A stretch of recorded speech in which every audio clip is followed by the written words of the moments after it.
Hola. Hola, mis amigos. Me llamo Joker. Welcome to the House of Ill Dispute. We are going to settle our problems today for good. And I mean for good. I would like to invite the host, Murray Christian Cano. A.K.A. Troy. Bravo. I'm Troy Aikman today. Oh, you're Troy. Yes. I'm a Dallas Cowboy, even though I have a Dak Prescott shirt. Yeah, I know. You got a way wrong number. Yeah. Like Troy Aikman's was what, an 8, wasn't it? That's yeah. right. Good job. Excellent. Yes, sir. So, it's hard to have this voluptuous hair that I have, but you look incredible. Oh, thank you. I am just... I can't really look to my left. It's... If you should really be here, it's on a level of creepy. I mean, Jeff is at a higher level of creepy than normal. Yes. And this is like, he's channeling some Joaquin right here. A little bit of Caesar. I turned up my creepiness to 11. Yes. It is definitely, you did very well today. Yes. So I want to welcome everyone. Kudos. I want to welcome everyone to Coffee and Ponducci. I'm Christian Cano. Today is October the 30th. If you can't figure it out, this is the Halloween edition. Unfortunately, our co-host Ruth is at home sick with her grandbaby, and Barbara and Tara are not able to make it. So I was very excited to see what they were going to be dressing up as. But obviously, I put a lot of effort into mine. Yes. I'm a Dallas Cowboy, and you are... This is the inner me. This is really freaky, but it's great. I'm just amazed you got all that stuff. Well, I had a very talented artist. Yes, well, and that's what we're going to be talking about today is the art. All right, let's get started, everyone. And I just mailed it in as the Great Pumpkin. But I did wear my orange famous leggings, so there we go. Actually, the Charlie Brown Great Pumpkin was on Sunday night. I know, I saw you post about that, Yeah. I love the Great Pumpkin. It was really, really good. Yes. This is too mellow, so we're going to turn it off. Yes. Alexa, stop. Okay, excellent. Thank you so much, everyone who's watching us on Facebook Live, and those many who watch us afterwards on YouTube and also on Facebook as well. I'm Christian Cano. This is Coffee and Ponducci, October the 30th.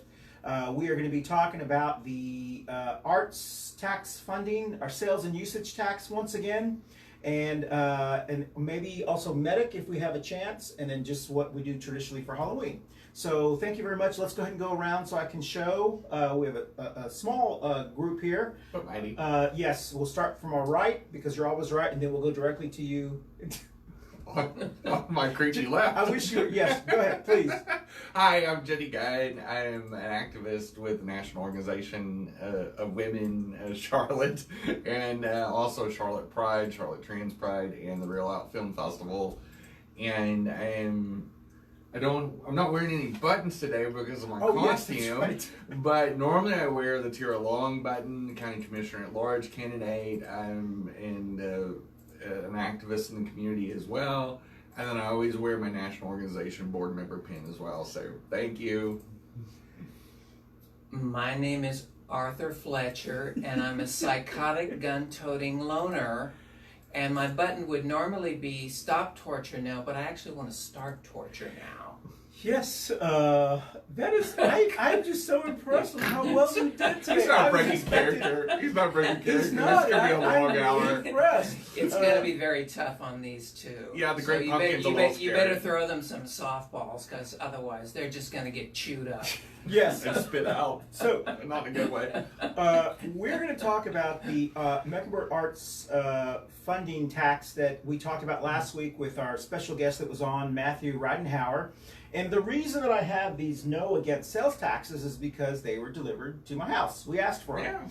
In full disclosure, I have asked for signs for the For movement, and I never got any call back. And I want to give credit to my county commissioner, but also everyone else's county commissioner, Susan Harden, who actually has been in contact with me on Facebook, but my instant message on Facebook is down. So she's going to be calling you in about 5 or 4 minutes At 10:15, to talk about reasons we should vote for it. I'm glad because she will be the only person on this, besides you last week, who can give us reasons why we should vote for it. I actually attended the debate on Monday night that had 2 people for it and 2 people against it. And it was very informative, I think. It was on WFAE, the public broadcasting station, Charlotte Talk. And that was a very interesting conversation. And those who have not, maybe go to their website and listen to it. And so before we do that, we're going to talk about our pan dulce. Our pan dulce is sponsored by Manolo's Bakery. Manolo's Bakery is on Central Avenue. As everyone knows, it's immigrant owned, made by immigrant hands. And I don't have any pan dulce, but we do have tamales. You're not eating because of you don't want to get out of character. If you can hand me, this is a tamale. So if you don't know what a tamale is, it's kind of hard to explain. Can you explain what a tamale is? Well, it's masa. Yes. Corn, and corn, it's made a form of cornmeal, yes. And it's and you can make it with different recipes. It's wrapped in a, yes. a corn husk and, yes. and baked. It's not fried or pan fried or anything like that. And you can do all kinds of different exotic fillings. Yes.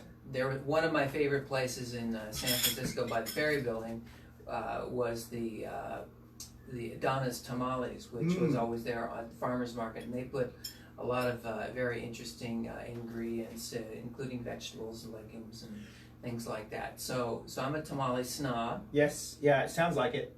So you actually take the corn husk off before eating it, just to let way you know that. And then inside this one, we had chicken, pork, and beef, but they also have vegetarian and all kinds of cheese, beans, and all.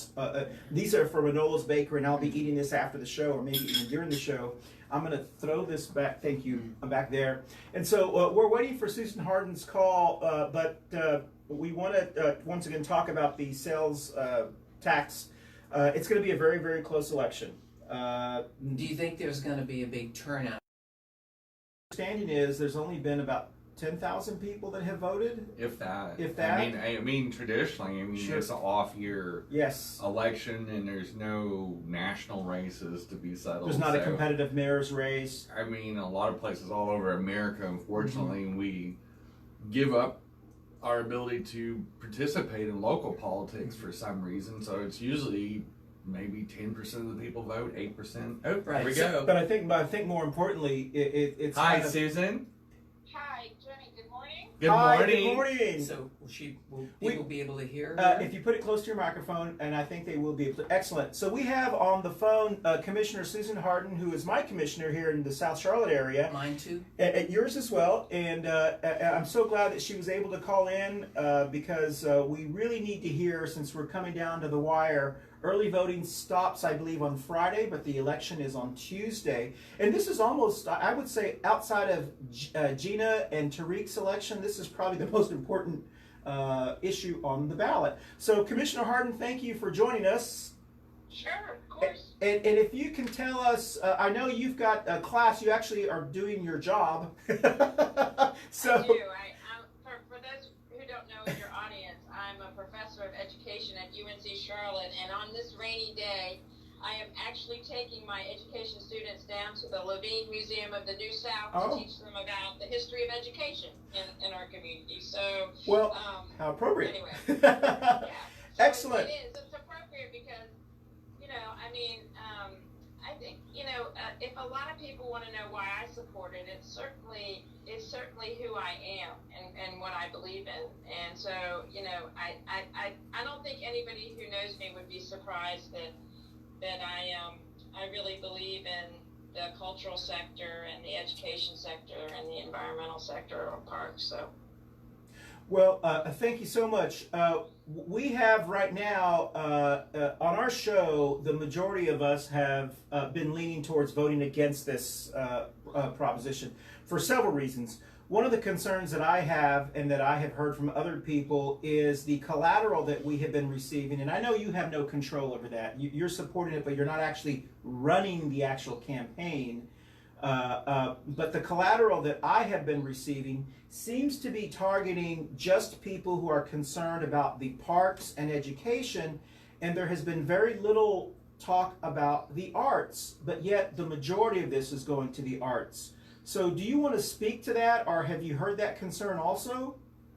Well, I think one of the reasons that the campaign thought is pushing the arts and parks piece because so little of that has been actually talked about in the news. You know, Oh. So it's trying to get the word out that there's other important pieces of that. So it's not meant to. It's not meant to say. I mean, my feeling is that arts is all people talk about. You know, Sure. and I've been trying to have really important dialogue with what our teachers are going through right now, and people just still keep calling it an arts tax. And so I know that 45% of it goes to the cultural sector, and I understand that. There's also educational pieces within that 45%. Mm-hmm. But I think that we're just trying to.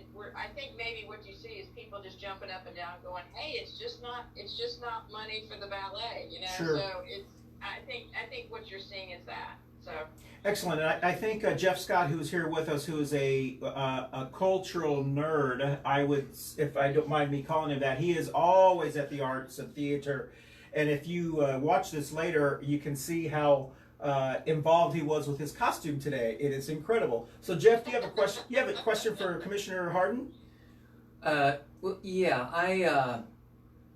One of my main concerns about localities spending money on the arts is that it does, and this speaks a little bit to what Chris's complaints were, is that it does seem like it's a little elitist, that the people who are at the top and doling out the money are really appealing to a very small segment of the city. Now, I happen to be part of that very small segment of the city that they're appealing to, so I like money being doled out to all the things that I like. I saw the Charlotte Ballet last Thursday, and I saw another play at ATC on Saturday, and Halloween night tomorrow I'll be going to the Ovens to see another production of Les Mis.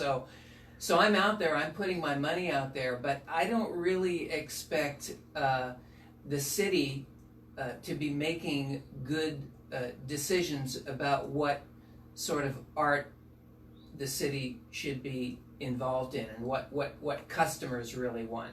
So there's two parts of it that disturb me. One is I don't like the top-down control. I don't like them,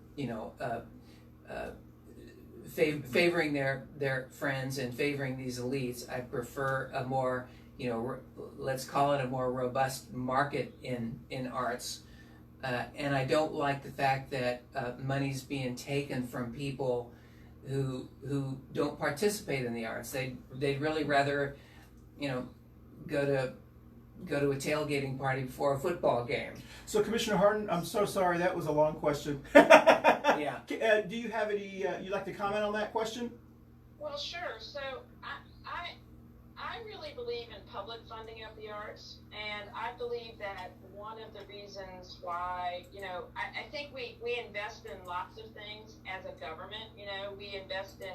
We're constantly investing in companies like, Honeywell to come here and sports franchises, and we do all kinds of economic development.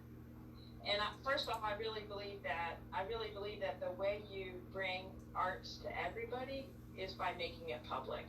And so, and I think there's a lot of distrust on how that happens, and so, which I totally understand. Basically, we heard two criticisms as we were thinking about how we were functionally going to make this happen. Like, how are you going to make sure that you don't have politicians saying what art is, a la Angels in America, right? Yep. And then on the other hand, how do you make sure that there is oversight? It's not just the private citizens through a nonprofit controlling the money.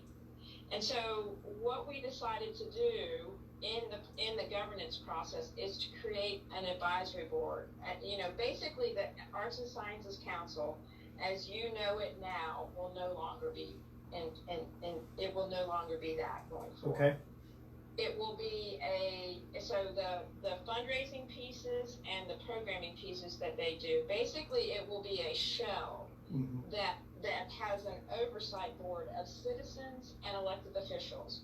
So the elected officials, you have to have that with public funding. You can't. You have to have that oversight. Mm-hmm. And at the same time, you don't want so many elected officials that it feels like elected officials can control what art is.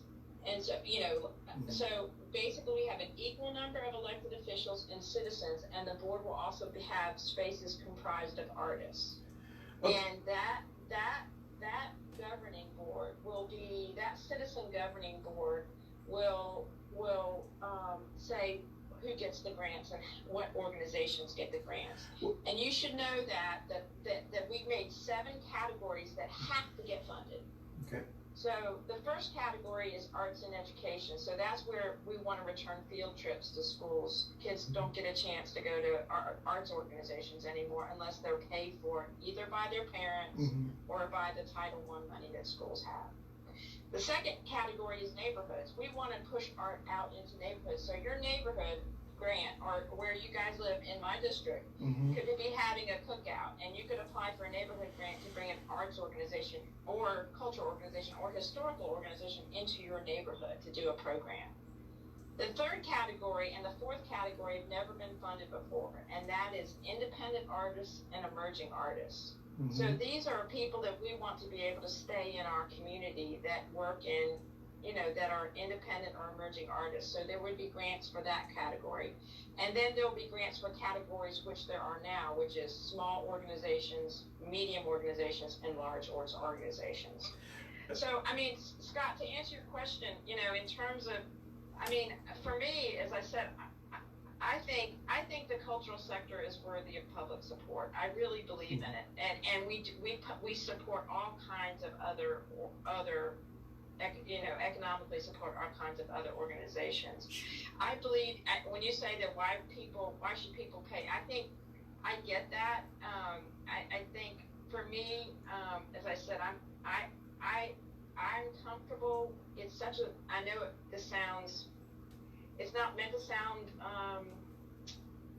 flippant or not caring, but it's a penny on a $4 purchase, and there are exclusions, on basics, and so, it feels like such a small amount for something that could have a large impact in our communities, and not only in the cultural sector for kids, but for teachers and for our environment as well. Commissioner Harden, I have a question. I know you don't have a lot of time, so I'm going to try to get these questions in as quickly as we can. Yeah. My concern is if this is funded by taxpayers, then everyone should have a voice and is going to have a voice in the type of art and culture that we're exposed to. So as an LGBT person here in Charlotte-Mecklenburg County, how do I know that this money won't go to Franklin Graham's musical or Billy Graham library that's talking about, demonizing LGBT people? Because legally they should be entitled to have their voices heard, and they could sue the county if we don't give them money. So how does that, I'm not sure how we can, if the government is involved in spreading this money out. I have a lot of evangelicals friends who would like their neighborhood to have a carnival, and if they apply for a grant and are turned down, just like if Pride applies for a grant, to have their art or our art, how do we know that it's not going to offend anyone? I don't even know if that's a question. Well, that's a good question, because my concern is related to that. I don't actually care about whether, strange groups get the money. Sure. What I worry about is a race to the bottom in terms of mediocrity of the products that are being offered. So I think that public spending and these advisory boards and committee-based decisions are a dagger in the heart of the artistic sentiment. And before you answer that, I have just another quick question, and then if we can get these answered quickly, because I know you have to leave. The second comment I have is, if this passes, will the county commission be willing to appoint people to the board who did not vote for this? Because we know that there's a lot of people out there supporting this because they expect to be appointed to the board.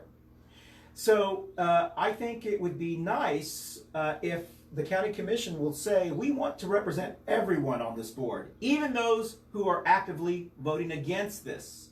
So that's my second question. Do you have a questions that she can answer before she? Okay, those are the two questions. So, let's see. The first question was about, I mean, so. What if right-wing nuts get the money? I think there's lots of models where we have communities that have significant public and cultural affairs departments. You look at Austin, Texas, or Minneapolis. I mean, they've been investing in public funding of the arts and significant public funding of the arts for years. And so I don't think we have to make up. I mean, we don't have to make up rules. If we look at the public library, for instance, you know, I mean, we have all kinds of reading in the public library, right? So we don't, but there are still some things you can't get in the public library, right? So, but that doesn't comprise all the books in the marketplace. So what I would say is there will probably be middle ground, and you know, there will be middle ground. You won't see extremes of art, and I shouldn't say extremes, but you know, like very avant-garde art. You probably won't see that be publicly funded, but this will only be 20% of all of the arts funding in our community. So I mean, it's not like those art organizations won't exist. They'll just have to be funded in different ways. And so, and in terms of I think that if you look at a lot of the organizations that are a part of the Arts and Science Council, a lot of them are, you know, very ally-friendly groups. And so, I hope that we would never fund anything that would be, you know, offensive or discriminatory in that regard. Okay. So, and then the last thing I would say, you asked me about appointments. I mean, that's the whole point of this citizen board, that I'm certainly willing to appoint someone who said no to this, because I can't speak for my other colleagues, you know, how and what they're willing to do. But I mean, of course I'm willing to appoint someone who voted against it. I want to see this board have strong citizen voice. Well, that is. But I don't think I would appoint anybody who didn't approve of arts and culture. Sure. You know, so why? Well, that there makes are lots sense. of reasons why you can vote against this. Sure. And so whether it's, you know, the sales tax mechanism or all that kind of stuff, those kind of opposition, I would totally be open to. Sure. But someone who hates arts and culture, I would have a hard time. Well, thank you. You know, I think that the what you said about Austin, Texas, you should have started with that, because if I had known that Austin, Texas is doing this, then my goodness, that's a great city. So it's a great city to model ourselves after. I'm outnumbered by Texans here. Yes. Well, Commissioner Harden, I know Are you that. from Austin? No, I'm actually from Dallas, and then we have a person from Amarillo, and Ruth is from San Antonio, and we have a lot of Texans who come on this show. So Too many Texans show up on this show. Too many Texans. So says the Californian. Exactly. So, Commissioner Harden, I know you have to leave us here soon. Is there anything else you want to add on one of the reasons why Latinx neighbors of ours should be voting for this? Well, I think why, you know, that really this is intended to bring equity and change to the cultural sector. If this goes down, it'll be just like it is now. Okay. It'll be folks like Scott, you know, and going to the symphony and having their projects funded. If you look at what the intention of the county commission is, it's intended to bring equity to our cultural sector. Is it hard? Are there problems doing it through sales tax? It is hard to do it through sales tax, and I understand people who say it's a regressive mechanism, and I just can't get past that. I understand that. But I want you to know that we have a lot of hard choices on the county commission. Our choices in terms of generating revenue aren't very good. We have property tax, sales tax, and fees. We don't have a lot of choices. We're a deal and rule state. We're only given permission that the legislature gives us. So I want you to know that we weighed a lot of things. We've been looking at this for a long time, and we thought that we would let the community decide. But I really believe, and I'm getting ready to go in the rain, because I have seen the transformative effect that this can have. And also, please have your audience to look at what this is going to do for teachers and parks. Excellent. Well, thank you so much, and you've shared the 4 view very passionately and very articulately. So thank you so much. It really helps us make decisions. I have not voted. My other half has not voted yet. I'm not sure if these guys have voted yet, but thank you so much. I know it's going to be a close vote. Sure. So we want... I'm sorry I couldn't get there in person. Oh, that's fine. Thank you. We've had people call in, and I apologize for not even offering that because we're so used to. So I apologize for that. I know everyone has busy lives and are working I have a full-time job, but anyway, I'm proud to have you as my constituents, and thanks for all you do. Well, thank you, ma'am. Thank you so much, and thank you, Jenny, for taking the call. Thank you, Susan. Thank you, Susan. Bye. Well, excellent. That was great to hear from her. And you want any comments on that, or? Well, I don't. Does it change your mind, or? No, I don't buy the public investment rationale. Yeah. I don't buy the transformative part. I don't buy the equity part.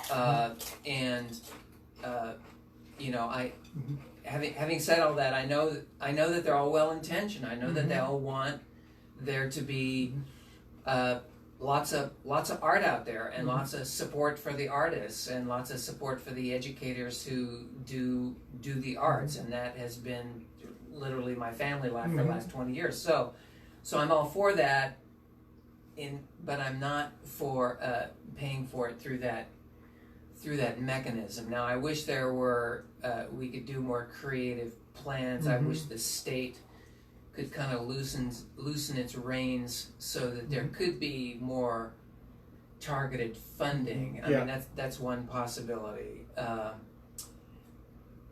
mean, yeah, go ahead. And I don't want to be a counterbalance to that. I think it has to start somewhere, and I think when you do I hate to say cultural revolution, but when you want to evolve your culture, we're now becoming a modern, very large metropolitan area. We're the 15th largest now in the United States, and growing every day. I mean, we're the fastest growing city in the United States right now. And I think one of the things is the platform that we want to have, especially for Generation Z and the incoming people coming in, is we want a platform of cultural advancement. It's the one thing Austin set down, and I'm glad she mentioned Austin, and I mentioned that a little bit last week. You know, Austin now, a scooch, but well, I rambled a lot.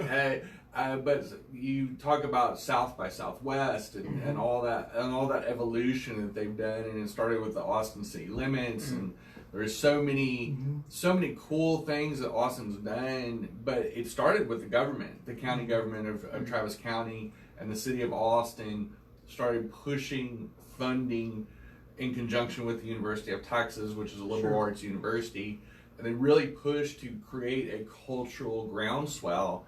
And it came from the public sector first, and they did a phenomenal job. And now look at the tourism, the billions of dollars, because they testified at the bathroom bill thing that I also testified in 2017. And the Texas State Chamber of Commerce and Austin Chamber of Commerce talked about the cultural revenue that was created by that. And so in turn, it's become now a self-funding mechanism. And I do agree, I don't like using sales tax money, but it's really the only way they can do it right now in this current political climate, which, I mean, the State House, it goes counterintuitive to the metropolitan areas of North Carolina.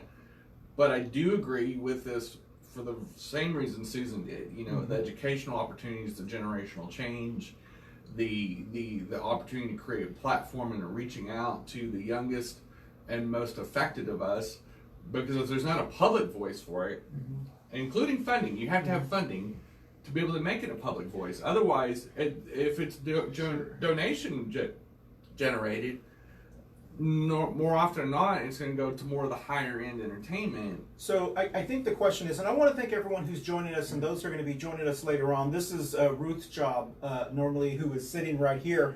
Thank you, Ruth. Ruth is actually, Larry Gatewood actually has some very important questions. He wanted to know about the CMS school superintendent firing, and I don't know if anyone wants to comment on that. My brother Philip, thank you for joining us. We have other people that are joining us as well. I guess the question I have is, I know the argument is, or the conversation is, it's important for us to have arts, theater, and culture and parks and so Yeah. forth, so we can attract businesses. Mm. So I don't understand why, and especially if you read the article a couple of days ago on the amount of money that's being raised to get this passed. It's almost $1 million. That's right. $500,000 was donated by the group run by Hugh McCall, Yeah. from former CEO of Bank of America. Mm. I don't understand if this is so important to Bank of America, Wells Fargo, and our big companies and moving here. Why don't they donate to the arts? If they do, why don't Yeah. they donate more? If it's that important to attract business people, then shouldn't that be part of their business plan to donate? They do that in New York. They do that in a lot of big cities. The companies donate to the arts in tremendous amounts. Why are the taxpayers being required to almost subsidize the companies to provide culture and arts for their employees that are moving here?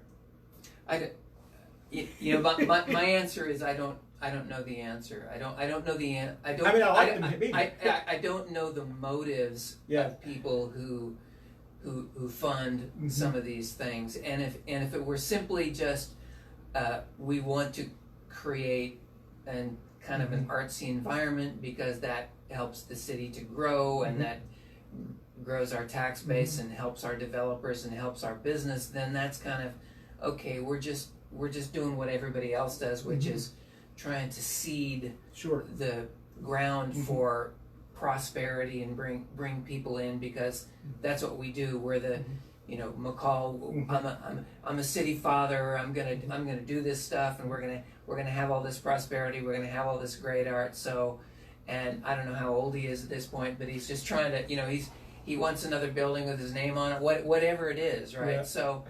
That's fine. That's a fine motive. My objection really goes into separation of Sure.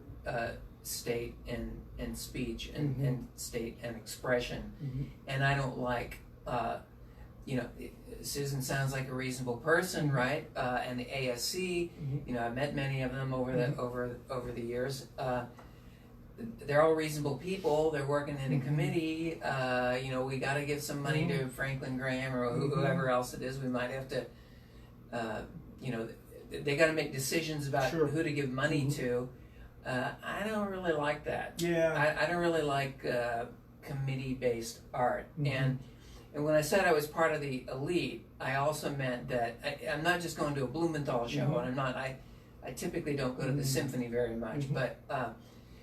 I do like small theater, Sure. right? And I like small clubs. So one of the things that the city could have done was to make sure that the Double Door didn't close, Amos's didn't close, Tremont didn't close. So there were these small rock clubs where you could still get a $5 beer, or a $3 beer, and you could have a good time, and they had a nice little legacy, and they might not be up to the current safety standards or whatever, but those were, those were. I like those places. That when I first got to Charlotte, those places had a little charm. Yeah, and that but was those places Boston, too, disappeared, Boston. right? Yeah. But I think also too, Amos is back open too. They remodeled Oh, and okay. changed the format of the Yeah. club. Yeah. Made it about half the size, but made it more intimate. Yeah. It's still huge because I was at an event 2 weeks ago at there, and they have all kinds of very eclectic things. I went to a very eclectic show. Yeah. But and to speak to that, there's the South End Arts Initiative. There's so many things that are going on. The Trolley Center that's done a lot of really cool grassroots things, like airing out the laundry with Andrea Downs. There's definitely a nice mix of that going on, and you see that push, and you see the emerging talent. Also, too, a lot of the performing artists and visual artists, this is going to give them opportunities, especially with the smaller organizations which she spoke to. They are going to fund small organizations, grassroots organizations, and I think that's cool that there's even that opportunity to do that. Jenny, the question from the gentleman who did Charlotte Talk on Monday, the FAE show, he asked both Commissioner Hardin and the gentleman who is the chairman of the 4 Better Neighborhoods for Mecklenburg County, he asked them, I don't know if he asked them or that was a rhetorical question. He said, hasn't the community already decided what type of culture and arts we want in this city? And we've decided that by how we currently spend our money. So the reason, or I guess that was his question, is the reason that maybe X art theater is not doing well is because it's not good art enough for people to want to go see it. That people have already made a decision. Just because you're giving money to it doesn't mean that people are want to go that they want to go see it. So who determines if the community makes the decision? We want more football, or we want more opera, or we want more small clubs, or whatever we want. Right. We're making those decisions by how we spend our dollars.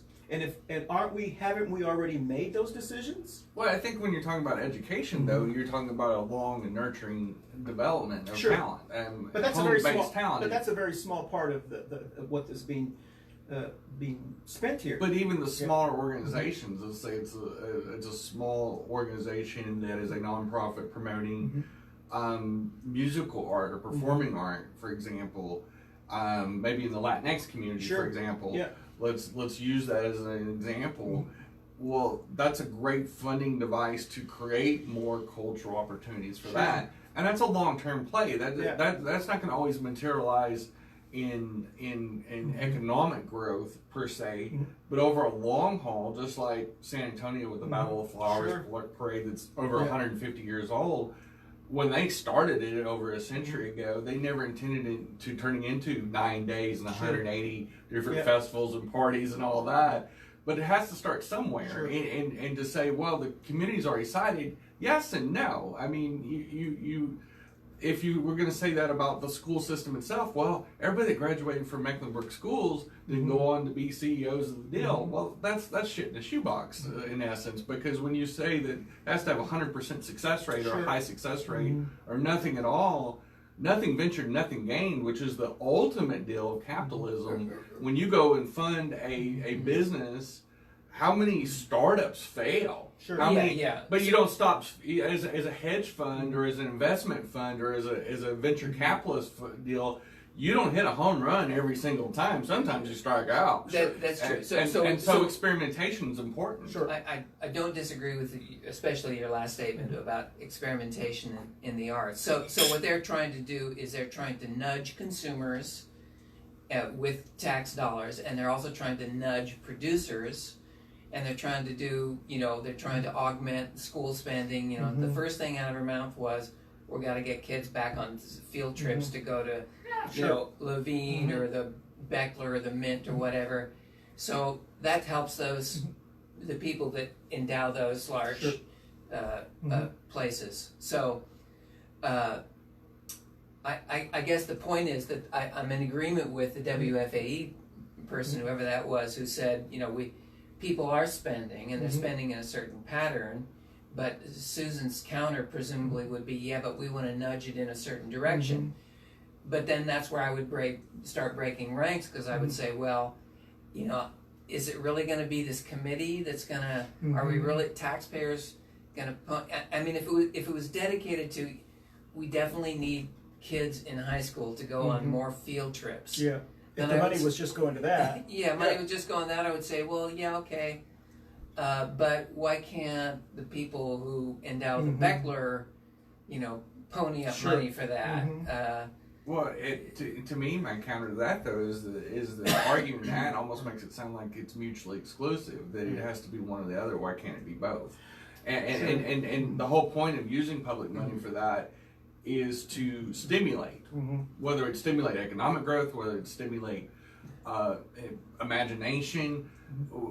I read an article, there was an amazing article about young women, and or actually girls, that many of the things of society start limiting girls' thought of being an astronaut or a president or an attorney at age 5. And there's a whole new nonprofit that's been started in 2018 to start stimulating and young children, young girls into being able to think outside their traditional lanes. And this art funding and parks funding and all that stimulates imagination. Sure. Creates play spaces. Creates so many things that create passion and gets you to see life through a different lens. Just like our Real Out film festival with Pride, you get to see intersections of society and not just one representation of the LGBTQIA society. And I think that's why Pride's so important and all that's so important. And yeah, there's a possibility there could be some money that will go to less than desirable nonprofits. Well, that's Their what I'm voice is hoping valid. for. That's Yeah, what I'm hoping for. I And mean, that it goes in, that money gets channeled into less than desirable artistic endeavors, because I don't want this fucking committee, right, to be making those decisions. Now, I agree that art does change people. Yeah, it does. And it should change people. It should upset people. It should get people out of their freaking easy chair, and it should bother them. And if it's not doing that, it's not doing its job. But I think there's a counterbalance. There's a spectrum, and to say it's just going to do this, or if the government gets involved, it's just going to stay in this lane, I think is intellectually dishonest, because if they do a broad-based, very community broad-based funding, then it gives everybody a shot. Everybody can apply for these grants. So I think one of the concerns I think that people have, and that I've heard, and I know Matthew had brought this up, is we have so many other issues. I mean, we have a lot of issues. I mean, this is like the issue capital of the world. That's just the way Charlotte Mecklenburg is. And growth is painful. Exactly. I think Charlotte and Mecklenburg County. We have infrastructure. So we have a lot of challenges. Yeah. And so teacher pay, teacher assistants, parks, transportation. All these things are so important.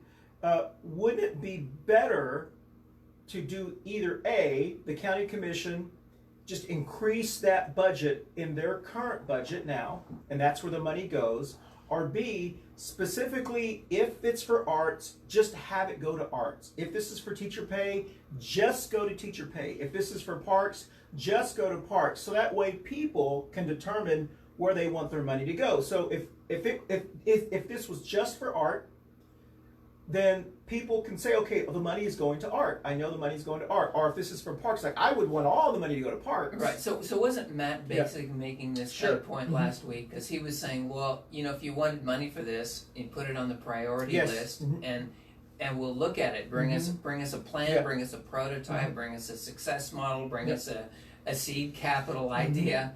Bring us this stuff, because we're willing to look at it. But somehow.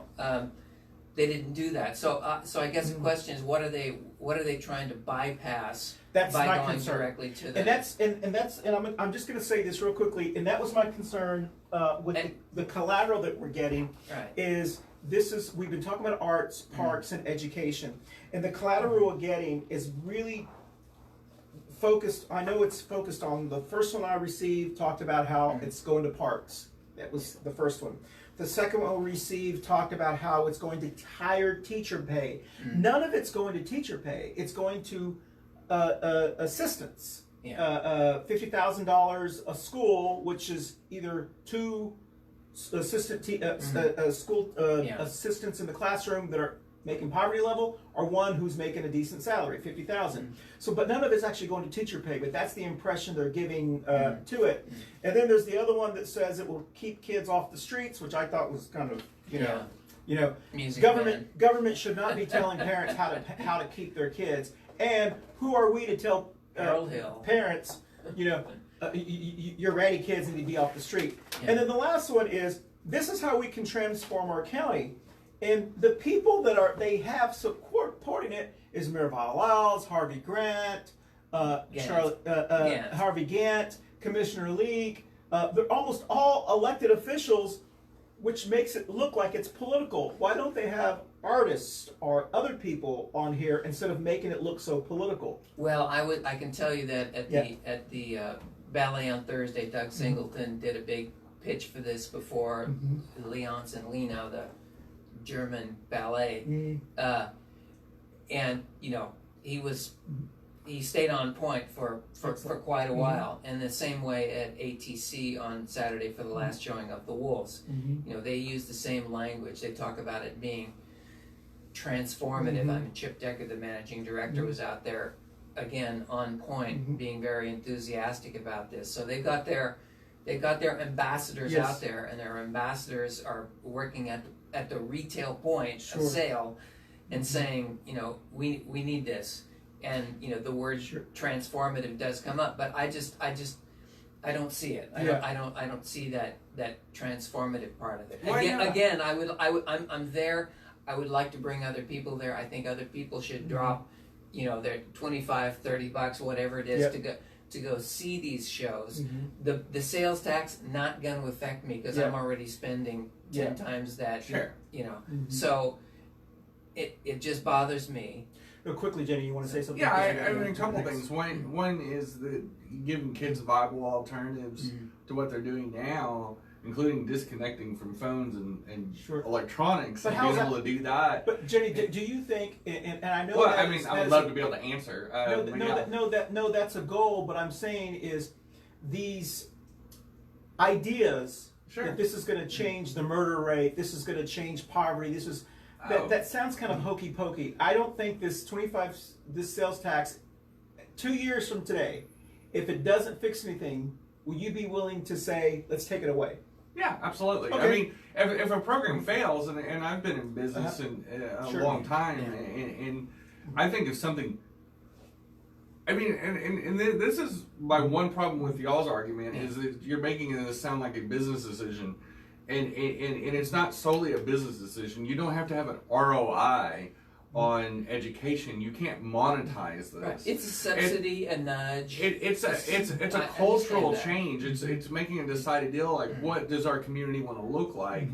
Do we want to look more like Austin and Minneapolis, which have had extraordinary strides not only in LGBT rights and cultural change in general in Travis County and in Minneapolis, which I don't know what their county is, but they are very open, very artistic cities that have had extraordinary success by doing these grassroots nudges, by taking generations and not letting them go brain dead.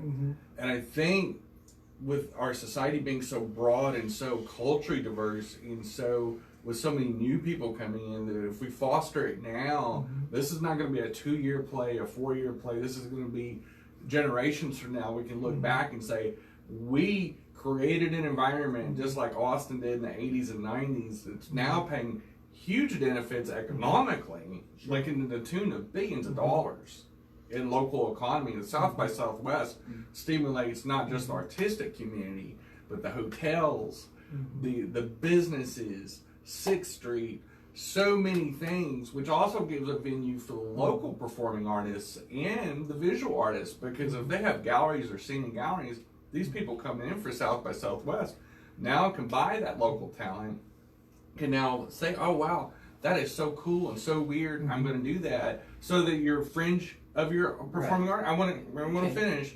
So your avant-garde artists, your edgy artists do get funded.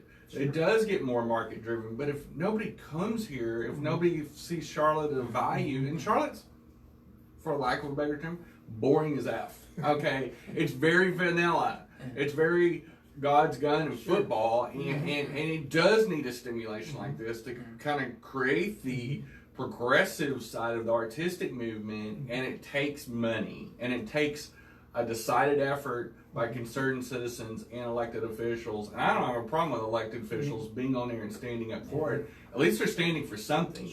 I have a problem saying that is a problem, because I think when somebody stands the ground like Susan and shows some intestinal fortitude and says, I'm going to stand up for this, I'm going to fight for this, that's what I want to see out of elected officials. But I think, I understand, you want to say something? Well, I just, you know, I don't know a lot about Austin, but I do know, wasn't there a little bit of a backlash in the sense that they want, I remember there was a slogan, keep Austin weird, right?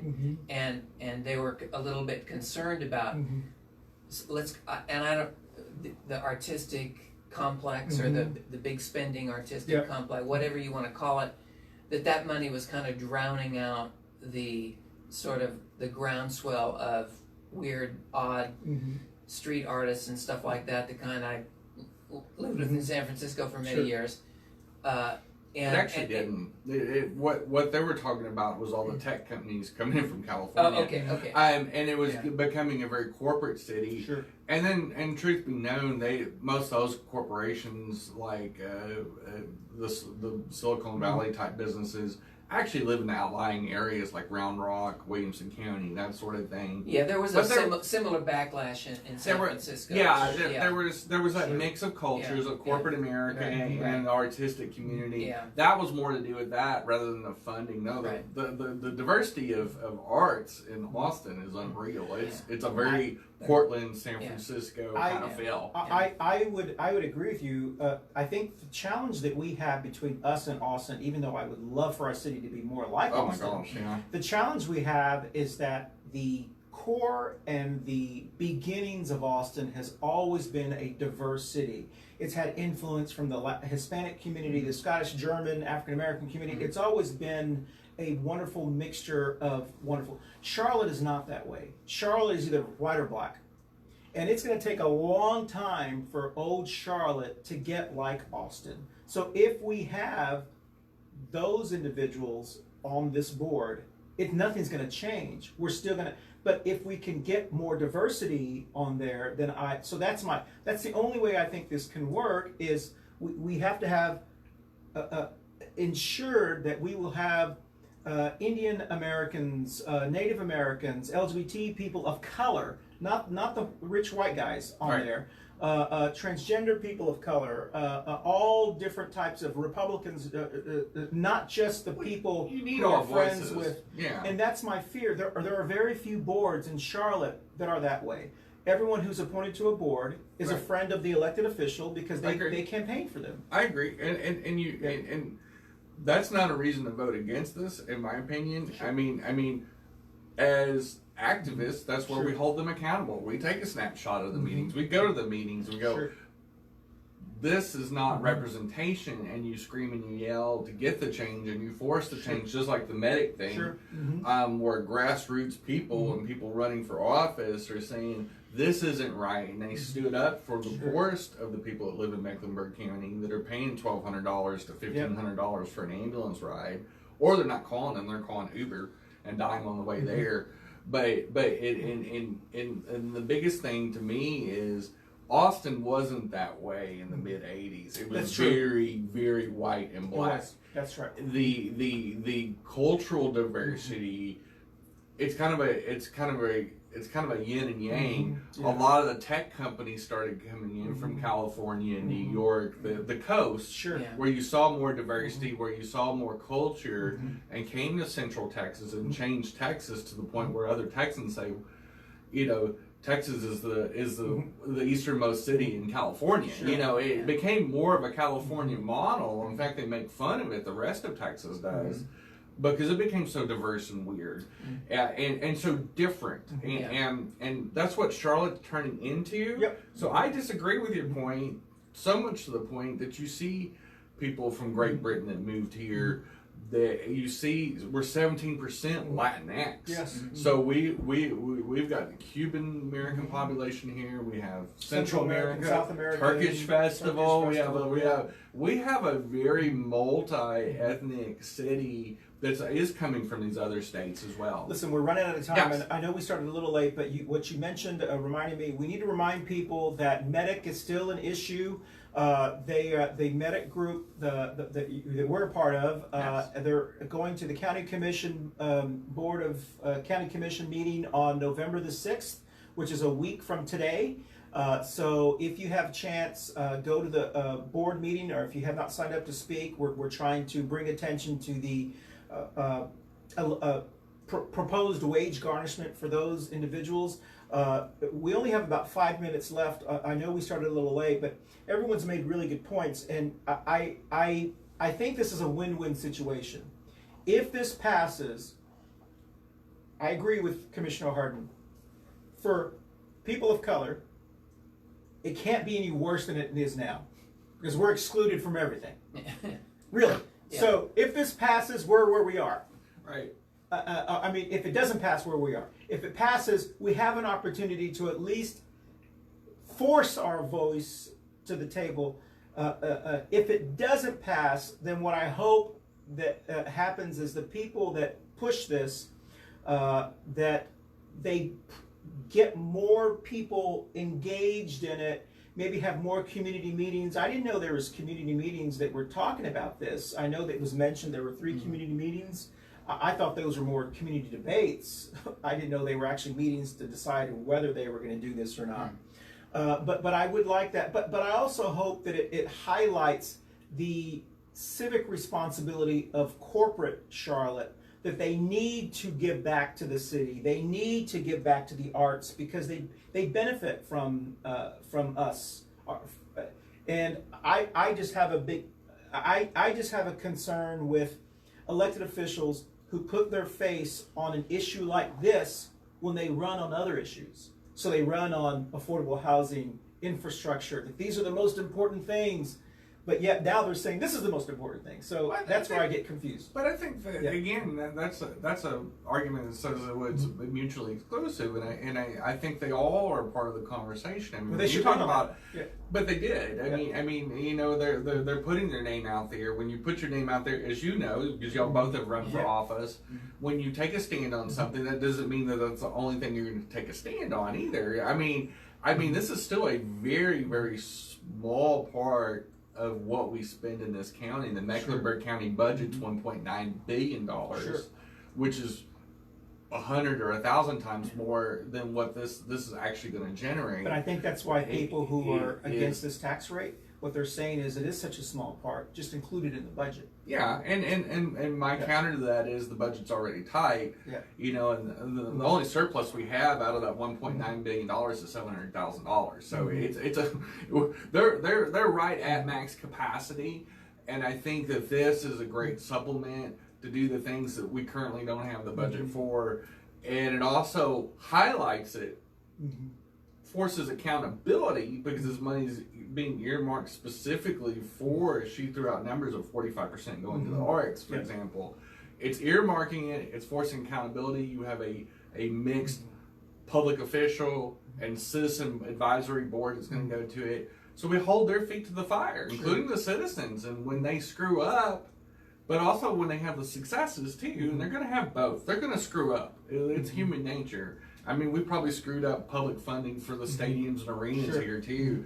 We probably screwed up with letting developers run rampant in this county. There's probably a lot of times we haven't held those people to the fire as well. It's all part of governance, and actually, truthfully, it's part of growing pains. And I do think we're going to make mistakes, but I'm hoping for some successes and some cultural change. And well, you're very optimistic. And I appreciate that. I bet on hope. I appreciate that. Do you want to say anything before we end the show? Well, I'm never optimistic about spending other people's money, public officials spending other people's money, and I hope I'm actually kind of indifferent to it. I kind of hope that Matt prevails just because he spent so little money and he's up against such great odds. It would be a sort of a David and Goliath thing. And having said that, again, you know, if it passes, it'll be like, okay, well, I hope some of my friends get the money. You know, I hope people that I know get some of the money so that they can put on a bigger scale production or something like that. And so I would be on the phone going, make sure you give my friends some of the money because they could really use it for their projects. That's the Joker. On that note, listen, we've gotten so many comments on the show about how wonderful you look. Outstanding job. I don't know if you're going to be able to go to the store like that. It's going to be well, I'm going to go to the store and let them get a good look at it. Exactly. Now, we weren't able to answer Larry Gatewood's question about are you guys going to discuss the firing of the school board superintendent? Because we don't really still know the facts. Yeah, we don't know the facts on that. I mean, the problem is that I mean, I just saw the headlines.